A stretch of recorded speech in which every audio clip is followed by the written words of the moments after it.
바람은 미세한 소금기를 머금고 있었다. 제주 남쪽 Yes, over there. 공해상에 위치한 인공섬 청웅도는 그 이름처럼 하늘의 궁전과도 같았다. 티타늄과 강화유리로 이루어진 기하학적인 건축물들은 자연 채광을 최대한으로 끌어들여 인간 기술의 정점이 자연과 어떻게 조화를 이룰 수 있는지를 보여주는 거대한 예술 작품처럼 보였다. 하지만 이곳에 모인 사람들에게 섬의 아름다움은 그저 배경에 불과했다. 그들의 눈은 오직 힘과 돈, 그리고 그것들을 상징하는 기술에만 고정되어 있었다. 천무그룹이 주최한 비공개 신무기 시연회, 전 세계의 국방부 장관, 군장성, 그리고 그림자 속에서 세계를 움직이는 무기상들이 초대된 자리였다. 공기는 최고급 샴페인의 향과 보이지 않는 경쟁심으로 팽팽하게 당겨져 있었다. 모두가 웃고 있었지만 그 웃음 뒤에는 날카로운 계산이 번뜩였다. 그 모든 시선의 중심에 최민준이 서 있었다. 천무그룹의 황태자. 그는 흠잡을 데 없는 맞춤 정장을 입고 마치 세상의 모든 빛이 자신을 위해 존재하는 것처럼 행동했다. 그의 목소리는 부드러우면서도 공간 전체를 장악하는 힘이 있었다. 그는 지금 천무그룹의 최신의 저격소총 시스템 해치 X를 소개하는 중이었다.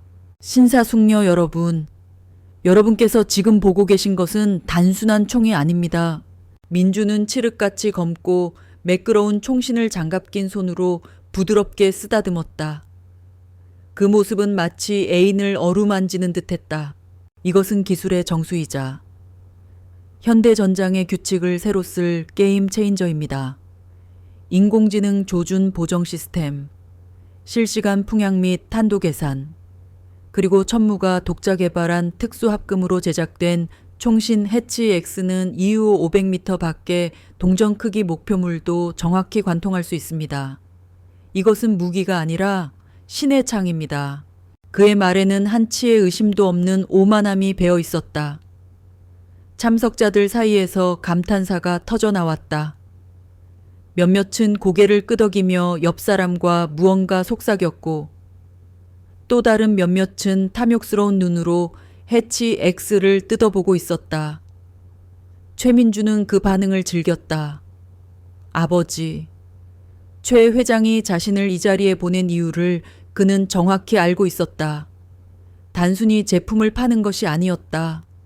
천무의 압도적인 힘을, 그리고 그 힘을 물려받을 자신의 존재감을 각인시키는 것이었다. 그의 시선이 잠시 객석 뒤편으로 향했다. 그곳에는 그의 여동생, 최서연이 앉아 있었다. 그녀는 이곳의 분위기와는 어울리지 않게 고요했다. 마치 다른 세계에서 온 사람처럼 민주는 속으로 콧방귀를 뀌었다.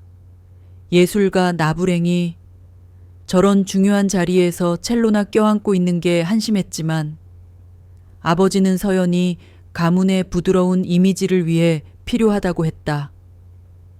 민준에게 그녀는 그저 잘 만들어진 장식품에 불과했다.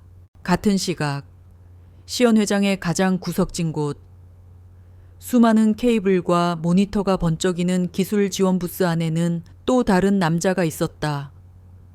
박진우! 그의 존재는 화려한 조명과 사람들의 열기 속에서 거의 지워져 있었다. 그의 직함은 협력업체에서 파견된 기술 지원 전문가였다. 그의 임무는 해치 X와 연동되는 타겟팅 센서 시스템이 오류 없이 작동하도록 유지하는 것뿐이었다. 그는 허리를 숙인 채 복잡한 회로 기판이 드러난 센서 모듈의 내부를 들여다보고 있었다. 그의 손가락은 느리지만 믿을 수 없을 정도로 정교하게 움직였다. 투박하고 군데군데 굳은 살이 박인 손이었지만 마치 외과 의사의 메스처럼 미세한 부품들을 다루고 있었다. 그의 이마에 땀방울이 맺혔지만 그는 눈 한 번 깜빡이지 않았다. 최민준의 열정적인 연설도 VIP들의 감탄사도 그의 귀에는 그저 의미 없는 소음일 뿐이었다. 그의 세계는 오직 데이터와 신호, 그리고 완벽한 작동이라는 단 하나의 목표로 이루어져 있었다. 센서의 감도, 데이터 전송 속도, 주변 환경의 미세한 온도와 습도 변화가 그의 뇌 속에서 수치로 변환되어 처리되고 있었다. 그는 눈으로 보고 손으로 만지지만 사실은 온몸으로 기계와 대화하고 있었다. 최서연은 자신도 모르게 그 남자에게 시선을 빼앗겼다. 처음에는 그저 오빠의 가식적인 목소리에서 벗어나고 싶은 도피처로 시선을 돌렸을 뿐이었다. 하지만 그녀는 곧 그 남자의 비범한 집중력에 매료되었다. 수백 명의 사람들이 한 곳을 바라보며 감탄하고 흥분하는 동안 오직 그 남자만이 다른 시공간에 있는 듯했다. 그의 등은 꼿꼿했고 그의 어깨는 넓었지만 결코 으스대지 않았다. 그는 자신의 일에 완전히 몰입함으로써 스스로 세상과 벽을 쌓고 있었다. 그 모습은 서연에게 묘한 안정감을 주었다. 저 사람은 진짜다. 그녀는 생각했다. 이 화려하고 거짓된 공간 속에서 유일하게 진짜인 사람. 그녀는 오빠인 민준을 다시 쳐다보았다. 그는 이제 해치 X를 거치대에서 들어올려 직접 겨누는 신용을 하고 있었다. 그의 모든 동작은 계산된 연기였다. 어떻게 하면 더 권위 있어 보일까? 어떻게 하면 더 카리스마 있어 보일까? 서연은 지겨웠다.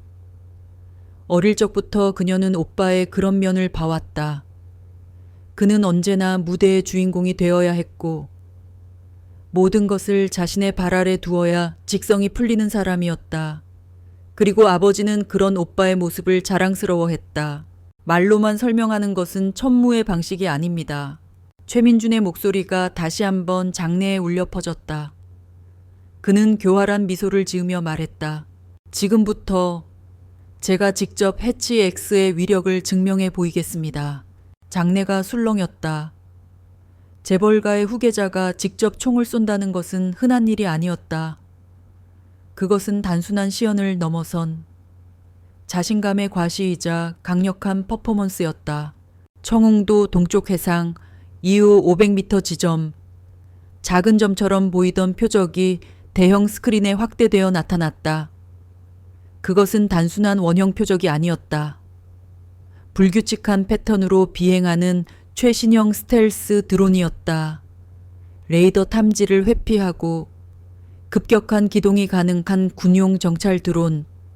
그것을 소총으로 맞춘다는 것은 거의 불가능에 가까운 일이었다. 천무그룹의 보안팀장인 김대위의 미간이 미세하게 좁아졌다. 그는 원래 계획에 없던 시연이라는 것을 알고 있었다. 이것은 최민준의 즉흥적인 결정이었다. 부사장님, 바람이 너무 강합니다. 해상풍은 예측하기가 어렵습니다. 시뮬레이션 데이터로 대체하시는 것이. 김대위가 조심스럽게 다가가 속삭였지만 최민준은 손을 들어 그의 말을 막았다. 김대위, 예측할 수 없는 상황에서 진정한 실력이 나오는 법이요. 그리고 해치 X는 그런 변수 따위는 가볍게 무시할 수 있도록 설계되었지. 내 말이 틀렸소. 그의 목소리에는 질책의 기운이 담겨 있었다. 김대위는 입을 다물고 한 걸음 물러섰다. 그는 더 이상 아무 말도 할 수 없었다. 최민준은 사격 자세를 취했다. 값비싼 원단으로 만들어진 정장 어깨가 총의 개머리판 때문에 살짝 구겨졌다. 그는 한쪽 눈을 감고 스코프를 들여다보았다. 스크린에는 그의 시야에 들어온 드론의 모습이 실시간으로 중계되었다. 인공지능이 계산한 예상 탄착점이 붉은 원으로 표시되고 있었다. 모든 것이 완벽해 보였다. 최민준의 내면에서는 자신감이 파도처럼 몰아쳤다. 이 한 발로 그는 모든 것을 증명할 것이다. 자신의 능력, 천무의 기술, 그리고 차기 회장으로서의 자격까지도. 그는 천천히 숨을 멈췄다. 모두가 숨을 죽였다. 장내에는 오직 바람 소리와 그의 심장 소리만이 들리는 듯했다. 박진우는 그 순간 잠시 하던 일을 멈추고 고개를 들었다. 그는 사격 자세를 취한 최민준을 본 것이 아니었다. 그는 자신의 앞에 놓인 모니터를 보고 있었다. 센서 시스템이 수집한 실시간 데이터가 화면 가득 떠 있었다. 풍속 초속 7.8m, 방향 남서풍, 습도 72%, 기온 21도, 그리고 바람의 미세한 난류 패턴, 인공지능 조준 시스템은 이 모든 것을 계산하고 있었지만 진우는 그 너머의 것을 보았다. 데이터가 잡아내지 못하는 순간적인 돌풍의 가능성, 총열이 미세하게 달아오르면서 생길 수 있는 0.001mm의 오차, 그는 최민준의 어깨가 너무 경직되어 있다는 것을, 그의 호흡이 완벽하게 제어되지 않았다는 것을, 그리고 무엇보다 그가 총을 신뢰하는 것이 아니라 총에 의지하고 있다는 것을 알아차렸다.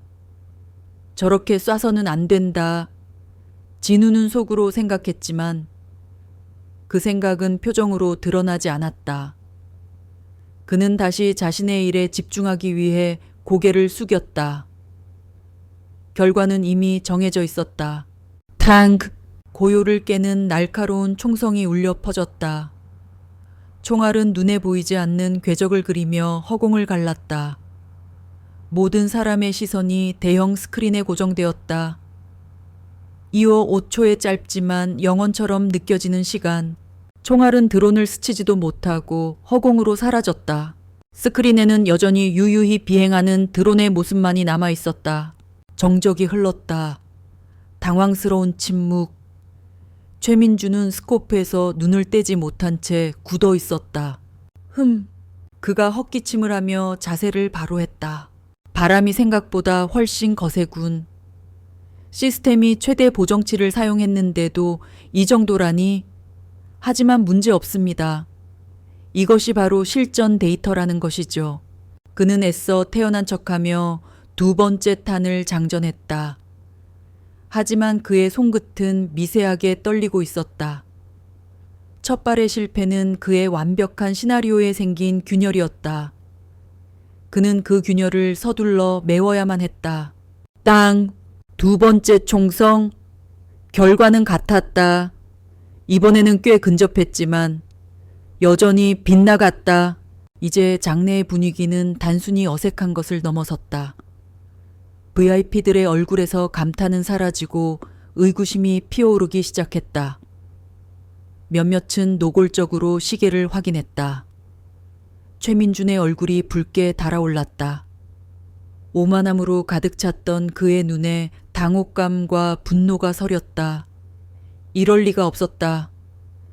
해치 X는 완벽했다. 문제는 총이 아니라 다른 무언가였다.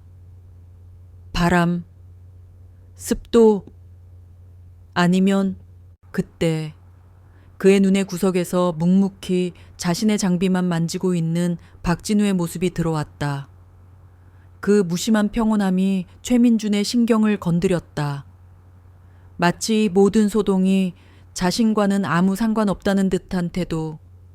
저런 하찮은 기술자조차 자신을 비웃고 있을 거라는 생각이 들자 참을 수 없는 모욕감이 치밀어 올랐다. 그 순간 그의 머릿속에서 뒤틀린 계획이 하나 떠올랐다. 이 굴욕적인 상황을 단번에 역전시키고 자신의 권위를 다시 한번 각인시킬 수 있는 잔인하고도 화려한 계획이. 그는 총을 내려놓고 마이크를 다시 잡았다. 그리고 장내의 모든 사람들이 들을 수 있도록 과장된 미소와 함께 입을 열었다. 그의 눈은 박진우를 향해 있었다. 최민준은 마이크를 잡은 손에 힘을 주었다. 손바닥이 축축하게 젖어 있었다. 두 번의 실패, 그의 완벽하게 짜인 각본 위로 누군가 찬물을 끼얹은 듯한 기분이었다. VIP들의 수군거림이 그의 귓가에 벌떼처럼 윙윙거렸다. 방금 전까지 경애와 탐욕으로 빛나던 그들의 눈은 이제 노골적인 의심과 조소의 빛을 띠고 있었다. 그의 뺨이 화끈거렸다. 이것은 단순한 실수 그 이상이었다. 이것은 굴욕이었다. 천무그룹의 심장, 청웅도에서 그가 직접 선보이는 최첨단 기술의 정수가 만천해 무능을 드러낸 셈이었다. 그의 머릿속이 빠르게 회전했다. 이대로 물러설 수는 없었다. 여기서 약한 모습을 보이는 순간 오늘 행사는 실패로 끝날 것이고 그의 입지는 흔들릴 것이다. 아버지는 이 모든 것을 지켜보고 있을 터였다. 그는 실패를 용납하지 않는 남자였다. 판을 뒤집어야 한다. 그는 생각했다. 이 실패를, 이 굴욕을 오히려 더 큰 성공을 위한 발판으로 만들어야 했다. 사람들의 시선을 자신의 실패에서 다른 곳으로, 훨씬 더 자극적이고 흥미로운 곳으로 돌려야만 했다. 그래, 방법은 하나뿐이다. 이 불가능에 가까운 도전을 아예 신의 영역으로 만들어버리는 것이다. 나조차 실패할 만큼 어려운 일이다. 그러니 성공하는 자는 인간을 넘어선 자다. 그렇게 만들어야 했다. 그의 입가에 계산된 미소가 떠올랐다. 방금 전의 당혹감은 온데간데 없었다. 그는 다시 한번 무대를 장악한 배우의 얼굴을 하고 있었다. 여러분 보셨습니까? 그가 과장된 몸짓으로 팔을 벌렸다. 이것이 바로 해상 사격의 어려움입니다. 지상의 사격과는 차원이 다릅니다. 예측 불가능한 바람, 시시각각 변하는 습도와 기압, 신의 영역에 도전하는 것과 같죠. 우리 해치 X는 그 신의 영역에 가장 근접한 시스템이지만 결국 방가쇠를 당기는 것은 인간입니다.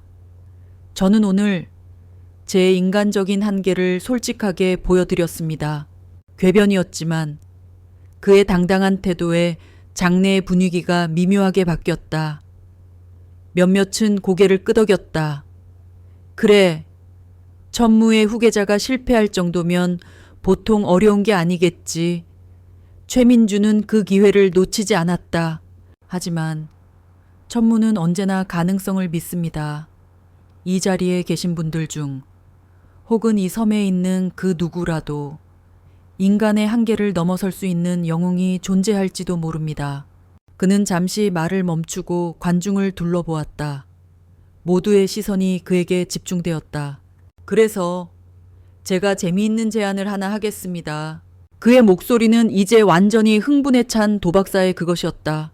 이 드론을 단 한 발로 맞추는 분에게는 제가 가진 천무 로보틱스의 부사장직을 드리겠습니다. 연봉, 스톡 옵션, 모든 권한을 포함해서 말입니다. 장내가 폭탄을 맞은 듯 술렁였다. 천무 로보틱스는 천무그룹의 차세대 핵심 계열사였다. 그곳의 부사장 자리라면 대한민국 경제를 움직이는 실세 중의 실세가 되는 것이나 다름없었다. 몇몇 젊은 장교들의 눈이 욕망으로 번뜩였고 무기상들은 믿을 수 없다는 듯 서로를 쳐다보았다. 이것은 단순한 쇼가 아니었다. 이건 진짜였다. 최서연은 오빠의 말을 듣고 속이 메스꺼워졌다. 그녀는 그가 무슨 짓을 하려는지 알 수 있었다.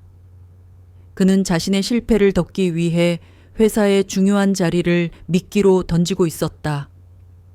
그에게 회사의 미래나 직원의 노력 따위는 중요하지 않았다. 오직 자신의 체면, 자신의 자존심만이 중요할 뿐이었다.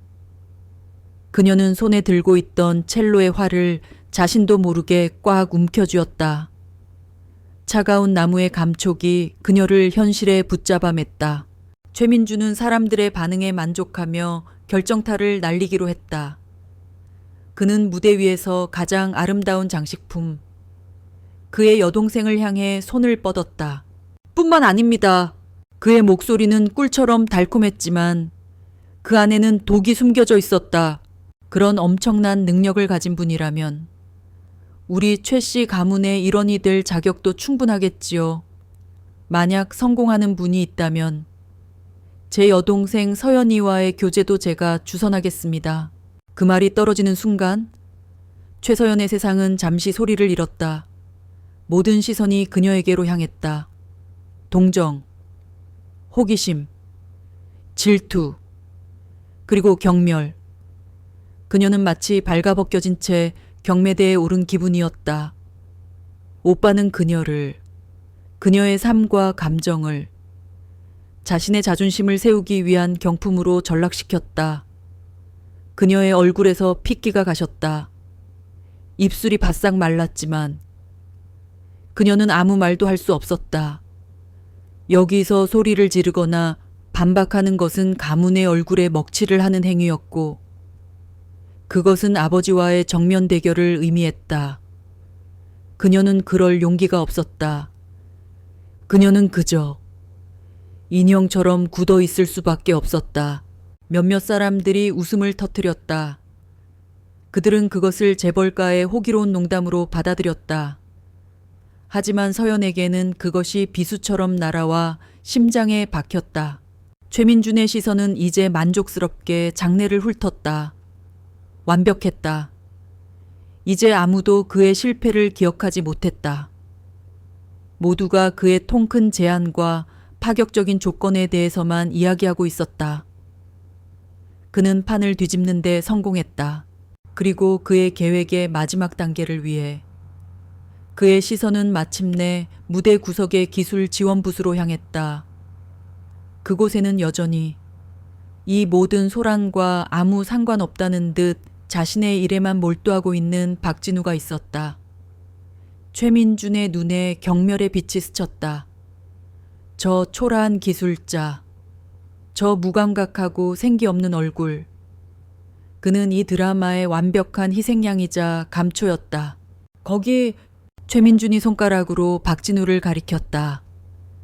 그의 목소리는 모든 사람이 들을 수 있도록 스피커를 통해 울려 퍼졌다. 갑자기 쏟아지는 스포트라이트에 박진우는 처음으로 하던 일을 멈추고 고개를 들었다. 강렬한 빛에 그의 눈이 잠시 찡그려졌다. 수백 명의 시선이 동시에 그에게로 향했다. 그래, 당신 거기 기술자 양반. 최민준의 입에는 사람 좋은 미소가 걸려 있었지만 눈은 차갑게 빛나고 있었다. 보아하니 총기에 대해 꽤 잘 아는 것 같은데 이 역사적인 순간에 구경만 할 셈인가 재미삼아 한번 도전해보지 않겠나. 그것은 제안이 아니었다. 그것은 명령이었고 조롱이었다. 그는 박진우가 당황하며 손사래를 치고 자신은 그런 일에 어울리지 않는 미천한 존재라며 물러서기를 기대했다. 그러면 관중들은 박장대소할 것이고 이 긴장된 분위기는 유쾌하게 전환될 것이며 그는 이 상황을 완벽하게 통제하는 유머러스한 리더로 기억될 터였다. 박진우는 자신을 향한 모든 시선과 조명을 묵묵히 받아내고 있었다. 그의 얼굴에는 당황한 기색도 분노한 기색도 없었다. 그는 그저 고요한 눈으로 최민준을 바라볼 뿐이었다. 최서연은 숨을 죽였다. 제발, 거절해요. 그녀는 마음속으로 외쳤다. 제발 저 잔인한 게임에 휘말리지 말아요. 저 사람은 당신을 웃음거리로 만들려는 것뿐이에요. 박진우의 시선이 아주 잠시 최서연이 있는 곳을 스쳐 지나갔다. 그녀의 창백한 얼굴과 경멸과 수치심으로 떨리는 눈동자를 본 것 같았다. 그는 다시 최민준에게로 시선을 돌렸다. 그리고 그의 시선은 마지막으로 스크린 속에서 여전히 불규칙하게 날고 있는 드론에게로 향했다. 그는 아무 말 없이 자신의 자리에서 일어섰다. 박진우가 일어서는 순간 장내의 모든 소음이 거짓말처럼 멎었다. 웃음소리도 수군거림도 사라졌다. 수백 명의 시선이 마치 거대한 자석에 이끌린 쇳가루처럼 일제히 그에게로 향했다. 스포트라이트는 그의 움직임을 따라다니며 길고 검은 그림자를 만들어냈다. 그는 자신의 그림자를 밟으며 기술 지원 부스에서부터 사격 플랫폼까지의 짧은 거리를 묵묵히 걸어 나왔다. 그의 걸음에는 조금의 망설임도 위축됨도 없었다. 마치 매일 아침 산책이라도 나서는 사람처럼 평온하고 규칙적이었다. 하지만 그 평온함 속에는 강철 같은 무언가가 있었다. 사람들은 저마다 다른 생각으로 그를 지켜보았다. 저 기술자, 미친 거 아냐. 초의 부사장이 띄워주니 정말 자기가 뭐라도 된 줄 아나 보네. 재미있는 구경거리가 생겼군.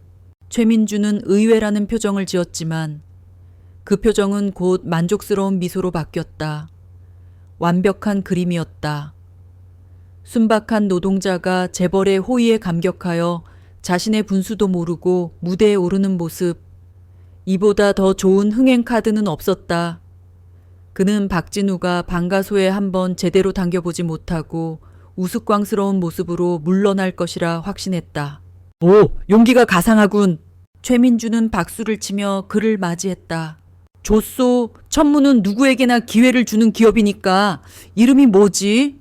박진우입니다. 진우의 목소리는 낮고 조용했지만 마이크를 타고 장내에 명확하게 울렸다. 그의 목소리에는 어떤 감정도 실려있지 않았다. 그래, 박진우 씨. 우리 박 기술자님께서 오늘 역사의 주인공이 될지도 모르겠군. 민주는 해치 X를 마치 장난감을 건네듯 가볍게 그에게 내밀었다. 그의 눈에는 숨길 수 없는 경멸과 조롱의 빛이 가득했다. 진우는 그 총을 받았다. 그리고 그 순간 보이지 않는 무언가가 변했다. 총이 그의 손에 닿는 순간 그것은 더 이상 과시를 위한 도구나 비싼 기계 덩어리가 아니었다. 그것은 마치 오랫동안 헤어졌던 제 몸의 일부를 되찾은 것처럼 그의 손안에 완벽하게 안착했다. 그는 총을 받자마자 즉시 무게중심을 확인하고 각 부분의 유격을 점검하고 총열의 상태를 본능적으로 파악했다. 이 모든 과정이 1초도 안 되는 찰내 물 흐르듯 자연스럽게 이루어졌다. 이 미세한 변화를 알아차린 사람은 단 2명 뿐이었다. 한 명은 보안팀장 김대위였다. 그의 눈이 날카롭게 빛났다.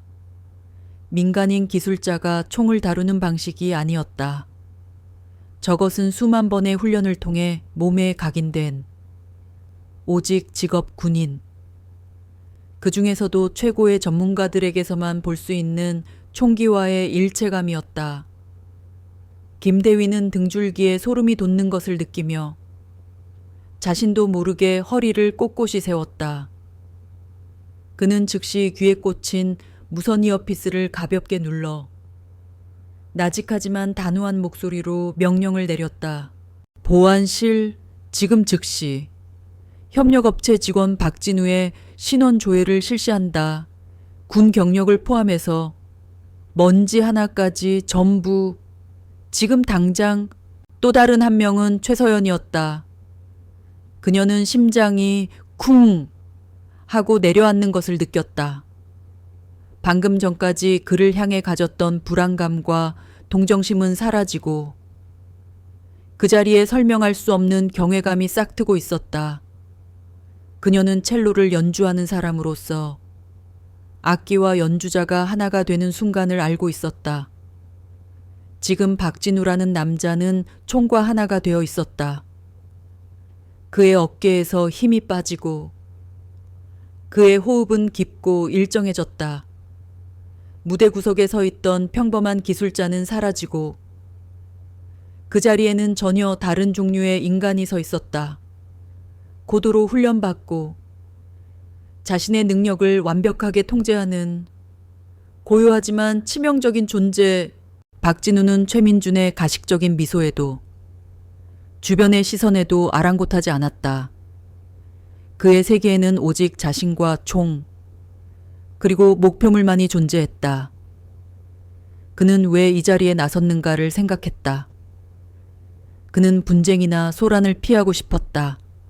조용히 자신의 일을 마치고 과거의 그림자로부터 벗어나 평범한 삶을 사는 것이 그의 유일한 목표였다. 하지만 최민준이 최서연을 경품처럼 내걸었을 때 그의 내면 깊숙한 곳에 잠들어 있던 무언가가 깨어났다.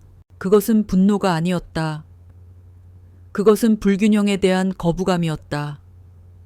힘을 가진 자가 힘없는 자를 멋대로 조종하고 모욕하는 세상의 부조리. 그는 군에서 그런 부조리를 수없이 목격했다. 그리고 그는 언제나 그 불균형을 바로잡는 쪽이었다. 그는 최서연이라는 여자를 개인적으로 알지 못했다. 하지만 그는 그녀의 눈에서 자신과 같은 종류의 세상의 무게에 짓눌린 영혼의 그림자를 보았다. 이것은 상금을 위한 도전이 아니었다. 이것은 오만한 자의 코를 납작하게 만들고 모욕당한 자의 존엄을 되찾아주기 위한 조용한 싸움이었다.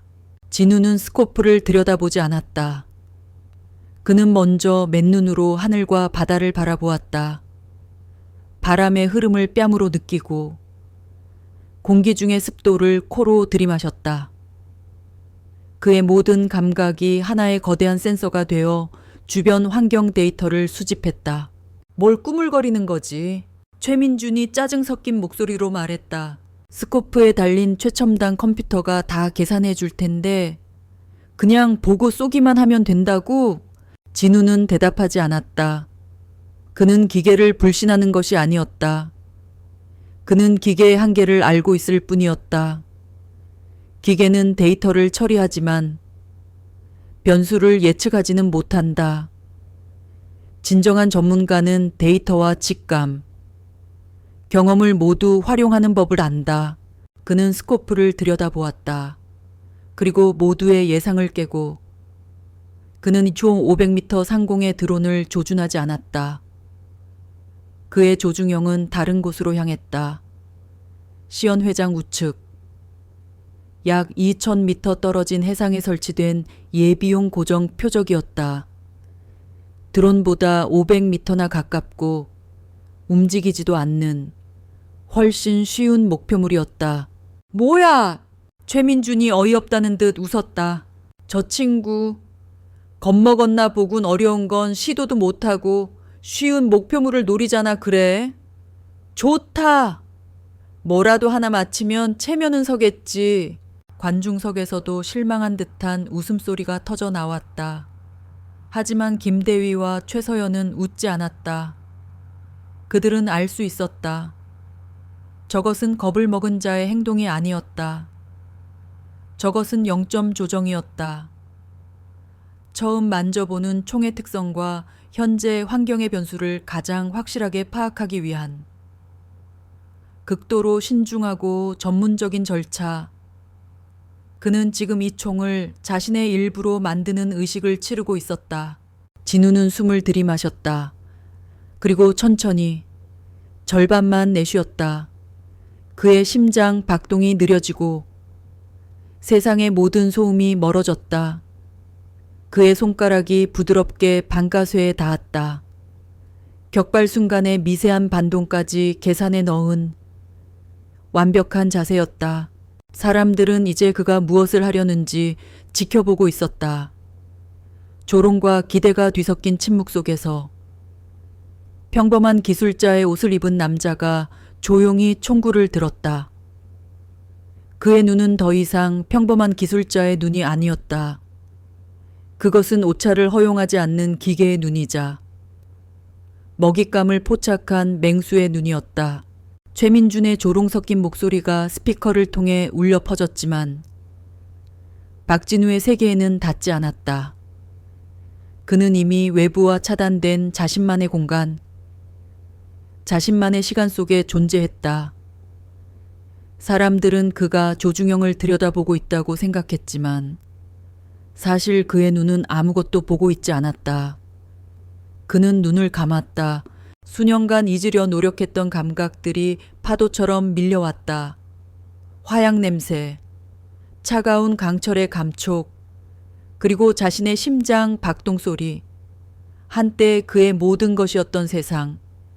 그는 전장의 포효 속에서 고요를 찾는 법을, 죽음의 한가운데서 생명의 흐름을 읽는 법을 배웠다. 지금 그는 그 모든 기억을 불러내고 있었다. 과거의 자신을. 은밀한 그림자라. 불리던 그 남자를 현재의 자신 위로 겹쳐놓고 있었다. 그는 뺨에 스치는 바람의 노래를 들었다. 그것은 일정한 음률이 아니었다. 때로는 거칠게 울부짖고 때로는 부드럽게 속삭였다. 바다 위를 스치며 습기를 머금고 섬의 구조물에 부딪히며 미세한 와류를 만들어냈다. 해치 X의 컴퓨터는 이 바람을 초속 몇 미터라는 숫자로 분석했지만 진우는 그것을 살아있는 생물처럼 느꼈다. 그리고 그는 그 생물의 다음 움직임을 예측하고 있었다. 뭐 하는 거야? 시간 끌지 말고 쏘라고. 최민준의 참을성 없는 외침이 들려왔다. 그는 진우의 행동을 이해할 수 없었다. 그에게 사격이란 최고의 장비를 가지고 화면에 표시된 지점에 맞춰 방가쇠를 당기는 행위일 뿐이었다. 저 기술자는 지금 겁을 먹고 시간을 끌거나 혹은 무지해서 뭘 해야 할지 모르는 게 분명했다. 진우는 천천히 눈을 떴다. 그의 눈동자는 방금 전과는 비교할 수 없을 정도로 깊고 차분해져 있었다. 그는 조중영 속의 십자선을 들여다보았다. 이 전미터 밖에 고정 표적. 인공지능은 이미 모든 계산을 끝내고 완벽한 조준점을 붉은색으로 제시하고 있었다. 하지만 진우는 그 붉은 점을 무시했다. 그는 조중영의 다이얼을 미세하게, 아주 미세하게 돌렸다. 클릭, 클릭. 사람의 귀로는 들을 수 없는 작은 소리. 그는 컴퓨터가 계산한 조준점에서 오른쪽으로 0.2 밀리레디안, 위쪽으로 0.1 밀리레디안. 조준점을 옮겼다. 그것은 그의 직감과 경험이 내린 최종 결론이었다. 기계가 읽지 못하는 2초 뒤에 불어올 돌풍의 길을 미리 연 것이다. 그리고 그는 숨을 멈췄다. 심장이 멈추고 폐가 고요해지고 온몸의 근육이 이완되는 절대적인 정지의 순간 오직 그의 검지 끝에만 온 신경이 집중되었다. 그는 반가쇠를 당기지 않았다. 그는 손가락과 반가쇠 사이의 공간을 아주 천천히 압력을 느끼지 못할 정도로 부드럽게 없애나갔다. 총과 몸이 완전히 하나가 되어 격발의 순간에 발생하는 반동조차 예측된 계산의 일부가 되도록 탕크! 총성은 날카로웠지만 불필요한 울림 없이 간결했다. 마치 얼음이 깨지는 소리 같았다. 최민준의 입가에 비웃음이 걸렸다. 컴퓨터가 제시한 조준점에서 벗어난 것을 그는 똑똑히 보았다. 저런 멍청이 제멋대로 조준을 바꿨으니 빗나가는 건 당연한 일이었다. 총알은 총구를 떠나 보이지 않는 포물선을 그리기 시작했다. 분당 수천 번의 회전을 하며 공기를 갈랐다. 진우가 예측했던 대로 해상에서 불어온 미세한 돌풍이 총알의 측면을 때렸다. 컴퓨터의 계산대로였다면 총알은 왼쪽으로 미세하게 빗나갔을 것이다. 하지만 진우의 수정된 탄도는 그 돌풍의 힘을 역이용해 마치 바람을 타고 나는 새처럼 스스로 궤도를 바로잡았다. 시간이 멈춘 듯했다. 그리고 2초가 조금 넘는 시간이 흐른 뒤 대형 스크린의 표적 중앙에 먼지처럼 작은 점이 하나 생겨났다. 그 점은 순식간에 구멍으로 변했다. 두꺼운 강화 강철로 만들어진 표적의 정중앙, 한 치의 오차도 없이 정확한 그곳에 쩡! 한 박자 늦게 금속이 꿰뚫리는 날카로운 소리가 시연회장까지 들려왔다. 장내에는 완전한 침묵이 흘렀다. 숨 쉬는 소리조차 들리지 않았다. 사람들은 거대한 스크린과 그 아래 조용히 서 있는 박진우를 번갈아 쳐다보았다. 그들의 얼굴에는 조롱도, 비웃음도 없었다. 오직 믿을 수 없다는 순수한 충격만이 남아 있었다. 스크린의 분석 데이터가 떠올랐다. 목표물 중앙 명중, 오차범위 0인코기코프 0.00cm. 그것은 기계로도 만들어내기 힘든 완벽 그 자체를 의미하는 숫자였다. 따뜨코. 최민주는 말을 잃었다. 그의 얼굴에서 핏기가 사라지고 손에 들고 있던 마이크가 미끄러질 뻔했다. 그는 자신의 눈을 의심했다. 운이 좋았을 뿐이야. 그는 자신도 모르게 중얼거렸다. 하지만 그 목소리는 너무나 작고 초라해서 곁에 있던 김대휘 외에는 아무도 듣지 못했다. 운 저것이 운이라고. 최서연은 저도 모르게 자리에서 벌떡 일어설 뻔했다. 그녀는 두 손으로 자신의 입을 막았다. 심장이 미친 듯이 뛰었다. 그녀의 안에서 무언가 뜨거운 것이 차오르는 느낌이었다. 그것은 통쾌함이었다. 오빠의 오만한 세계에 완벽한 균열을 낸 저 남자를 향한 짜릿한 감탄과 희열이었다. 그녀는 다시 박진우를 보았다. 그는 그 엄청난 일을 해내고도 아무런 표정 변화가 없었다. 마치 매일 아침 신문을 집어드는 것처럼 태연했다. 김대휘의 얼굴은 돌처럼 굳어 있었다. 그는 속으로 비웃었다. 저것은 운의 영역이 아니다. 저것은 신의 경지다. 저격수 출신인 그는 알고 있었다. 2万미터 거리에서 저런 완벽한 명중을, 그것도 처음 만져보는 총으로 성공시킨다는 것이 무엇을 의미하는지, 저것은 수십만 발의 사격과 수백 번의 실전을 거친 자만이 도달할 수 있는 경지였다. 그는 무정이를 다시 입에 가져갔다. 그의 목소리는 이제 다급함을 넘어 경고의 수준에 가까웠다.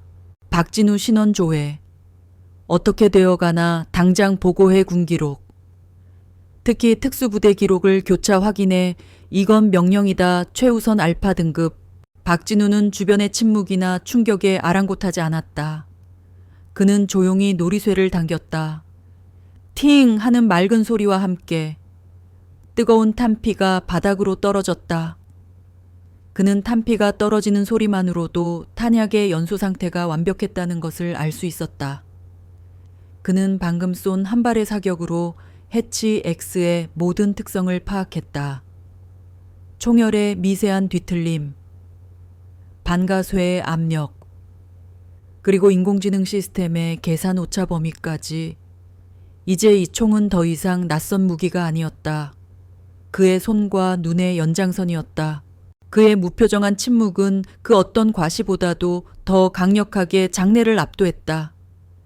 그의 존재감은 더 이상 구석의 기술자가 아니었다. 그는 이 무대의 유일한 주인공이었다. 굴욕감과 분노로 이성을 잃기 직전이었던 최민주는 자신에게 쏟아졌던 스포트라이트를 저 남자에게 빼앗겼다는 사실을 깨달았다. 그는 이대로 무너질 수 없었다. 그는 이 모든 것을 운으로 치부하고 판을 다시 원점으로 돌려야만 했다. 그래, 대단하군. 그가 억지로 웃으며 소리쳤다. 그의 목소리는 평소보다 한 톤 높고 날카로웠다. 운이 좋았지만, 어쨌든 대단해. 하지만 저건 연습 게임에 불과하지. 진짜 목표는 저기 떠있는 드론이다. 그는 손가락으로 하늘을 가리켰다. 저 움직이는 표적을 맞추지 못하면 방금 그건 아무 의미도 없는 거야. 어디 한번 진짜 실력을 보여주시지. 박 기술자님, 그의 외침은 도전이라기보다는 패배를 인정하지 않으려는 자의 발악처럼 들렸다. 이제 장내의 모든 시선은 다시 한번 도전을 받은 남자 박진우에게로 향했다. 그는 과연 저 불가능에 다시 한번 도전할 것인가? 최민준의 외침이 섬 전체에 울려 퍼졌지만 박진우는 그를 쳐다보지도 않았다. 그의 시선은 오직 하늘에 떠 있는 작은 점, 스텔스 드론에 고정되어 있었다. 그것은 단순한 이동 표적이 아니었다. 불규칙한 바람을 타고 미리 입력된 회피 기동 프로그램에 따라 춤을 추고 있었다. 마치 약 올리듯이 급상승했다가 미끄러지듯 하강하고 예측할 수 없는 순간에 방향을 틀었다. 저것을 맞추는 것은 폭풍 속에서 날아가는 나비의 날개를 꿰뚫는 것과 같았다. 모두가 그가 즉시 총을 들어 올릴 것이라 예상했다. 하지만 진우는 모두의 예상을 깨고 천천히 몸을 돌려 자신이 원래 있던 기술 지원 부스를 향해 걸어갔다. 어딜 가는 거야? 최민준이 당황해서 소리쳤다. 도망치는 건가? 역시 운이었어. 사람들이 다시 수군거리기 시작했다. 결국 포기하는군. 저게 한계지. 기술자는 기술자일 뿐이야. 하지만 진우는 그 어떤 소리에도 반응하지 않고 묵묵히 걸어갔다. 그의 뒷모습은 도망자의 그것이 아니었다. 오히려 너무나 당당하고 목적이 분명해서 보는 이들을 혼란스럽게 만들었다. 그는 자신의 자리로 돌아와 바닥에 놓여있던 평범한 검은색 공구 가방을 열었다. 사람들은 그가 장비를 정리하고 떠날 채비를 한다고 생각했다. 하지만 그는 가방의 안쪽 칸막이를 뜯어냈다. 그러자 그 밑에 숨겨진 고밀도 충격 흡수폼으로 만들어진 비밀 공간이 드러났다. 그리고 그 안에 마치 보석처럼 소중하게 보관된 작은 탄약 상자가 있었다. 그는 상자를 열었다. 그 안에는 5발의 총알이 나란히 누워 있었다. 군용 탄약과는 다른, 미묘하게 다른 형태를 하고 있었다. 탄두는 흑요석처럼 검고 매끄러웠으며 단피는 티타늄 합금처럼 은은한 광택을 띠고 있었다. 이것은 공장에서 대량 생산된 물건이 아니었다. 진우가 직접 자신의 손으로 만든 수제품이었다. 그는 과거 은밀한 그림자로 활동하던 시절 극단적인 환경에서의 초장거리 저격을 위해 자신만의 탄약을 만들곤 했다. 풍속, 습도, 기압에 따라 화약의 양과 탄두의 무게를 미세하게 조절한 오직 그만이 완벽하게 다룰 수 있는 맞춤 도구였다. 그는 그중 한 발을 조심스럽게 꺼내 들었다. 그리고 해치 X의 표준 탄창 대신 자신의 주머니에서 꺼낸 소형 특수 탄창에 그 한 발을 정성스럽게 끼워 넣었다. 이 모든 과정을 대형 스크린의 카메라가 조용히 비추고 있었다. 장내의 사람들은 그가 무엇을 하는지 정확히 이해하지는 못했지만 그 신중하고 전문적인 손놀림에서 무언가 비범한 일이 벌어지고 있음을 직감했다. 김대위는 스크린에 비친 그 탄약을 보고 마른 침을 삼켰다. 저것은 표준 제식탄이 아니다. 특수 제작된 매치 그레이드 탄환 혹은 그 이상의 물건이다. 민간인 기술자가 저런 것을 가지고 있을 리가 없다. 그의 의심은 이제 확신으로 변해가고 있었다. 그는 지금 살아있는 전설을 목격하고 있는 것일지도 모른다. 진우는 다시 사격 플랫폼으로 돌아왔다. 그는 해치 X에 자신의 특수탄창을 결합했다. 철컥 하는 소리가 유난히 크고 단단하게 울렸다. 그는 다시 한번 조중형의 다이얼을 조정했다. 이번에는 아까보다 훨씬 더 복잡하고 정밀한 수정이었다. 그는 지금 이 총을 완전히 분해했다가 자신의 몸에 맞게 재조립하고 있었다. 그리고 그는 총을 들어 올렸다. 이번에 그의 몸은 그저 총과 하나가 된 수준이 아니었다. 그는 총을, 바람을, 그리고 하늘을 지배하는 하나의 거대한 시스템이 되어 있었다. 그의 뇌는 생체 슈퍼컴퓨터가 되어 눈에 보이지 않는 모든 변수들을 계산하기 시작했다. 표적까지의 거리 이후 오복 3m, 드론의 현재 속도 초속 25m, 평균 풍속 초속 8.2m. 하지만 그의 계산은 거기서 멈추지 않았다. 대기 밀도, 코리올리 효과 지구자전으로 인한 편차, 스핀드리프트 총알의 회전으로 인한 편차, 그리고 드론의 인공지능이 만들어내는 불규칙한 회피 기동 패턴의 확률적 분석까지 수십 개의 변수들이 그의 머릿속에서 복잡한 방정식으로 얽혔다가 순식간에 하나의 해답으로 수렴했다. 그는 과거 산악지대에서 훈련받던 시절의 스승을 떠올렸다. 스승은 이렇게 말했다. 진우야, 저격은 눈으로 하는 게 아니다. 머리로 하는 거다. 표적을 맞추려 하지 마라. 총알이 표적과 만나게 될 미래의 한 점을 쏴라. 그는 조중형으로 드론을 따라갔다. 스크린에는 그의 시야가 그대로 중계되었다.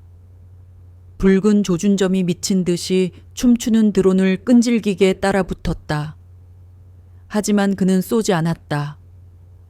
모두가 숨을 죽이고 지켜보았다. 최민주는 자신도 모르게 주먹을 꽉 쥐고 있었다. 제발, 빗나가라. 제발. 그의 마음속에서 절규가 터져 나왔다. 진우는 기다렸다. 드론의 회피 기동 패턴에는 분명 허점이 있었다. 상승에서 하강으로, 좌회전에서 우회전으로 바뀌는 바로 그 찰나의 순간, 가속도가 0이 되는, 물리학 법칙이 지배하는 아주 짧은 정지의 순간, 그는 그 순간을 기다리고 있었다. 왔다. 드론이 급격히 좌회전을 하다가 고도를 높이며 우측으로 방향을 트는 바로 그 순간, 진우는 드론을 쏘지 않았다. 그의 총구는 드론이 앞으로 나아갈 길, 아무것도 없는 허공의 한 점을 향했다. 그것을 본 몇몇 사람들이 실소했다. 최민준의 얼굴에 잠시 안도의 빛이 스쳤다. 저렇게 엉뚱한 곳을 쏘다니. 역시 첫 발은 운이었어. 땅! 두 번째 총성이 울렸다. 첫 번째보다 더 묵직하고 더 날카로운 소리였다. 총알은 허공을 향해 날아갔다. 모두의 눈에 그것은 완벽한 실패처럼 보였다. 하지만 1.5초 뒤 방향을 전환한 드론이 마치 자석에 이끌린 쇠부티처럼 스스로 그 허공의 한 점으로 날아들었다. 시간이 느려졌다. 총알이 드론의 중앙 동력부를 정확히 꿰뚫는 모습이 스크린의 슬로우 모션처럼 잡혔다. 작은 불꽃이 튀었다. 드론이 잠시 공중에서 비틀거렸다. 검은 연기가 피어올랐다. 그리고 꽝! 요란한 소리는 없었다. 그저 펑 하는, 멀리서 들려오는 타이어 터지는 소리 같은 건조한 폭발음이 전부였다.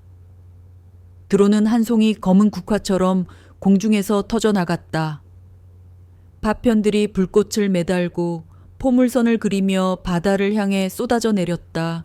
장내에는 이제 침묵조차 흐르지 않았다. 그 자리를 채운 것은 여러 언어로 동시에 터져 나오는 경악과 불신이 뒤섞인 탄성이었다.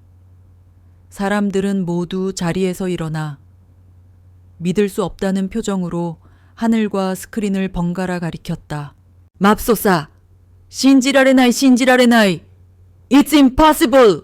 최민주는 그 자리에 얼어붙은 차에 서 있었다. 그의 얼굴은 백지장처럼 하얗게 질려 있었다. 운 저것을 운이라고 변명할 수 있는 인간은 이 세상에 존재하지 않았다.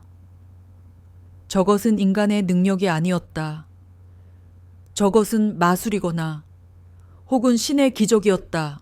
불타는 드론의 가장 큰 파편이 바다 위로 떨어졌다.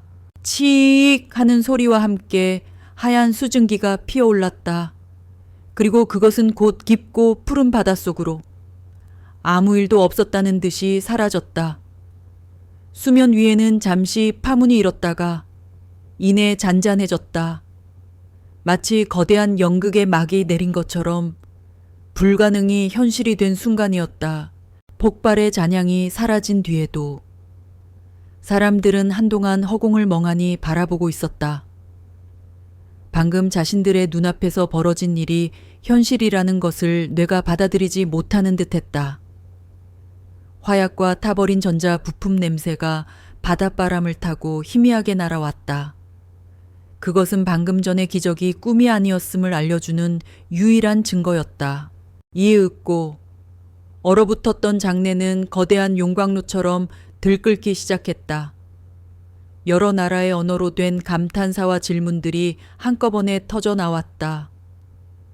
사람들은 흥분한 채 서로에게 무언가를 설명하려 했지만 그들 중 누구도 그 현상을 제대로 설명할 수 있는 사람은 없었다. 그들은 그저 방금 목격한 인간의 상식을 초월한 신기에 가까운 사격술에 대해 이야기할 뿐이었다. 그 모든 소란의 한가운데 최민주는 세상에서 가장 외로운 사람처럼 서 있었다. 그의 머릿속은 새하얗게 비어 있었다. 오만함, 분노, 자존심, 그를 지탱하던 모든 것들이 방금 전에 저 폭발과 함께 산산조각 나버렸다. 그는 박진우를 쳐다보았다. 저 남자는 누구인가? 그는 더 이상 초라한 기술자로 보이지 않았다. 그의 평범한 작업복은 마치 전장에서 막 돌아온 군인의 전투복처럼 보였고 그의 침묵은 패배한 자신을 비웃는 승자의 여유처럼 느껴졌다. 공포. 최민주는 자신의 내면에서 싹트는 낯선 감각에 몸을 떨었다. 돈과 권력, 그리고 자신이 신봉하던 기술로도 이해할 수 없는 존재에 대한 원초적인 공포였다. 그는 이 상황을 통제할 수 없었고 그것이 그를 미치게 만들었다. 그의 손이 가늘게 떨렸고 등에서는 식은땀이 흘러내렸다. 반면 박진우의 행동은 지독할 정도로 평범했다. 그는 마치 정해진 매뉴얼을 따르기라도 하듯 기계적인 동작으로 총을 점검했다. 특수 탄창을 분리해 주머니에 넣고 약실에 남은 것이 없는지 확인한 뒤 놀이쇠를 전진시켜 공이치기를 해제했다. 총을 완전히 안전한 상태로 만든 것이다. 그는 심지어 자신의 엄지손가락으로 총몸에 묻은 희미한 얼룩을 닦아내기까지 했다. 그에게 방금 전의 사격은 마치 잘 만들어진 기계의 성능 테스트를 막 마친 엔지니어의 마지막 점검 과정처럼 보였다. 그 어떤 희열도 자부심도 승리의 기쁨도 그의 얼굴에는 드러나지 않았다. 그의 그런 무덤덤한 태도가 보는 이들을 더욱 압도했다. 그는 자신들이 사는 세계의 법칙, 즉 성공하면 과시하고 승리하면 환호하는 그런 원초적인 욕망의 지배를 받지 않는 사람처럼 보였다. 바로 그때 김대위의 귀에 꽂힌 통신장치에서 짧은 신호음이 울렸다. 그는 군중의 소란을 등지고 몸을 돌려 나직하게 전화를 받았다. 김대위다. 잠시 침묵이 흘렀다. 그는 수화기 너머에서 들려오는 보고를 묵묵히 듣고 있었다. 그의 표정은 변화가 없었지만 그의 눈빛은 순간순간 예리하게 빛나고 있었다. 짰나. 다시 짧은 침묵. 그리고 그의 눈이 처음으로 아주 미세하게 커졌다. 꼿꼿하게 서 있던 그의 자세가 거의 눈에 띄지 않을 정도로 움찔했다. 확실한 정보인가 정보 출처는 그는 수화기 너머의 목소리에 다시 한번 집중했다. 그의 시선은 자신도 모르게 총을 거치대에 내려놓고 있는 박진우의 등 뒤에 가 닿았다. 평범해 보이는 저 넓은 어깨와 등이 이제는 전혀 다른 의미로 보이기 시작했다. 그의 입이 살짝 벌어졌다. 알았다. 더 이상은 파지 마. 지금 즉시. 해당 파일을 내 직권으로 최고 등급 기밀로 봉인한다. 내 직접 명령 없이는 누구도 열람할 수 없어. 알겠나? 그는 통화를 끊었다. 그의 입에는 식은땀이 배어 있었다. 그는 잠시 눈을 감았다 떴다. 방금 그가 들은 정보는 그의 20년 군 생활과 10년의 보안팀장 경력을 통틀어 가장 충격적인 것이었다. 그는 천천히 몸을 돌렸다. 그리고 그는 걸었다. 넋이 나간 채 서 있는 최민준 부사장을 그대로 지나쳤다. 마치 그가 그 자리에 없는 투명 인간이라도 되는 것처럼 그의 목적지는 오직 한 곳. 사격 플랫폼 위의 박진우였다. 그의 걸음걸이에는 조금 전의 직업적인 긴장감 대신 한 군인이 전설적인 선배에게 바치는 경외심이 담겨 있었다. 그는 박진우의 앞에서 정중한 거리를 두고 멈춰 섰다. 그리고 그는 군대식으로 아주 짧고 절도 있게 고개를 숙여 보였다. 그것은 부하의 인사가 아니었다. 그것은 한 전사가 다른 전색에 보내는 말없는 존경의 표시였다. 박진우는 그 인사의 의미를 알아차린 듯 잠시 김대위를 바라보았다. 그의 눈빛에 아주 희미한 파문이 스쳐 지나갔지만 이내 원래의 고요함을 되찾았다. 김대위는 몸을 돌려 여전히 상황 파악을 못하고 있는 최민준에게 다가갔다. 그는 허리를 숙여 최민준의 귀에 대고 속삭였다. 그의 목소리는 아주 작았지만 그 안에 담긴 무게는 천근만근과도 같았다. 주변의 몇몇 사람들이 그들의 대화에 귀를 기울였다. 부사장님, 김대위의 목소리는 미세하게 떨리고 있었다. 저분은 제707 특수임무단 출신입니다. 최민준의 눈이 혼란스럽게 깜빡였다. 707부대 한국 최정예 특수부대 기술자가 특수부대 출신이라고 김대위는 마른 침을 삼키고 마지막 결정적인 단어를 내뱉었다. 코드네임 은밀한 그림자입니다. 은밀한 그림자. 그 이름이 최민준의 뇌리에 박히는 순간 그의 세상은 잿빛으로 변했다. 그 이름은 단순한 코드네임이 아니었다. 그것은 대한민국 국방계와 전 세계 정보기관들 사이에서만 비밀리에 공유되는 살아있는 신화의 이름이었다. 국가가 공식적으로 인정할 수 없는 가장 더럽고 위험한 임무에 투입되는 유령. 적진의 심장부에서 수뇌부를 저격하고 테러리스트 조직을 와해시키고 연기처럼 나타났다가 흔적도 없이 사라지는 존재하지만 존재하지 않는 최고의 인간병기. 그 이름은 주변에서 엿듣고 있던 외국의 한 장성의 귀에도 들어갔다. 그는 전직 나토 정보사령관이었다. 그의 얼굴이 경악으로 물들었다. Silent shadow here. 그가 자신도 모르게 내뱉은 영어 단어는 주변의 다른 정보원과 무기상들에게 삽시간에 퍼져나갔다. 은밀한 그림자, Silent Shadow. 그 이름은 바이러스처럼 군중 속으로 퍼져나갔다. 시끄럽던 장내가 다시 한번.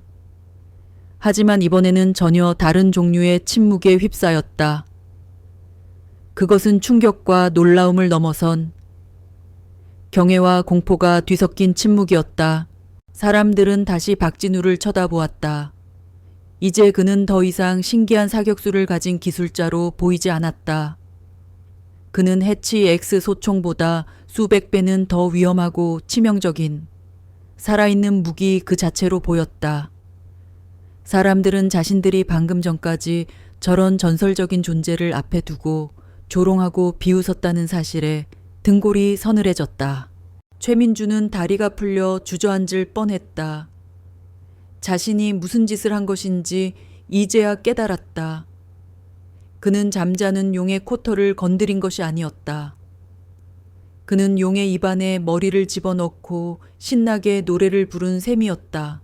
모든 상황이 재정이 되었다. 이것은 더 이상 천무그룹의 기술시연회가 아니었다. 이것은 전설의 귀환을 알리는 무대가 되어버렸다.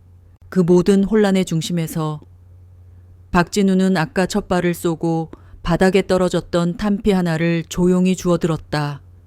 그는 그것을 작업복 주머니에 넣었다.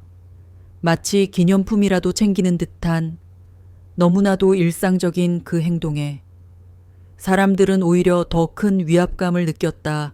그의 일은 끝난 듯했다. 그는 조용히 몸을 돌려 무대에서 내려왔다. 마치 자신의 역할이 끝난 배우처럼 최민준의 화려한 쇼는 막을 내렸고 이제부터는 은밀한 그림자의 침묵이 이 섬 전체를 지배할 터였다. 박진우는 무대에서 내려왔다. 그가 발을 내디딜 때마다 빽빽하게 모여있던 군중이 마치 홍해가 갈라지듯 스스로 길을 열었다. 아무도 감히 그의 앞을 막아서지 못했고 아무도 그의 눈을 마주치지 못했다. 사람들은 그를 위해 길을 비켜주면서 동시에 그로부터 안정거리를 확보하려는 듯한 이중적인 태도를 보였다. 경애와 공포가 뒤섞인 침묵이 그의 발걸음을 따라 움직였다. 그는 자신을 둘러싼 혼란스러운 반응들에는 아무런 관심도 없다는 듯 오직 한 사람을 향해 똑바로 걸어갔다. 그것은 이 쇼의 주최자이자 이 모든 사태의 원인 제공자인 최민준이 아니었다. 그는 김대위의 앞에 멈춰 섰다. 그리고 그는 말없이 손에 들고 있던 해치 에게스 소총을 건넸다. 총구를 아래로 향하고 안전장치가 걸린 것을 확인시켜주는 가장 정중하고 전문적인 방식으로. 그것은 단순한 총기 반납이 아니었다.